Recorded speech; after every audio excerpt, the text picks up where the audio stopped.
obedient nga. Diba? Kapag hindi nag-obey, hindi part ng synergy yan. Diba? Now, get ready for a night filled with laughter, games, music, and memories that will sail with us forever. But first, may first na naman.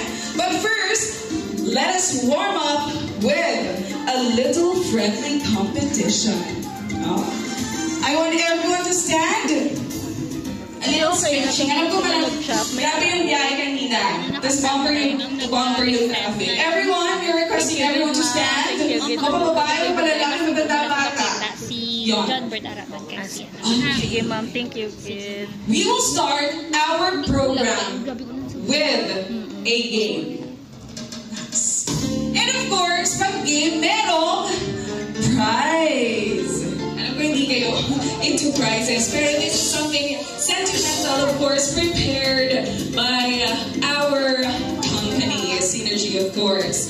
Now, our game is entitled The Last Man Standing.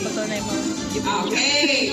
Kahit babae yan, mapalalaki mo babae. Basta the last man standing. Alright? Now, instructions.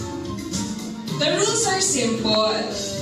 I will call out statements, and if they apply to you, you may or you stay standing. Kapag hindi ka relate, take your seat.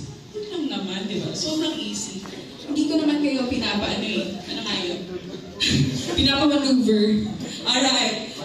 Okay. First statement. If you are a seafarer, sailing for more than 15 years, take your seats. Take your seats na po, di ba? Dapat, pahinga din. 15 years din yun and above eh, di ba? Masyado na tayo maraming na-contribute sa ekonomiya ng Pilipinas. Maraming yung dollar na din yun. Okay, next statement. 15 years. Bongga, 15 years. Pahinga na po. Water din. Alright. Next. Kung nakaranas ka ng maglayag ng mahigit sa 1 taon na tuloy-tuloy, take your seats.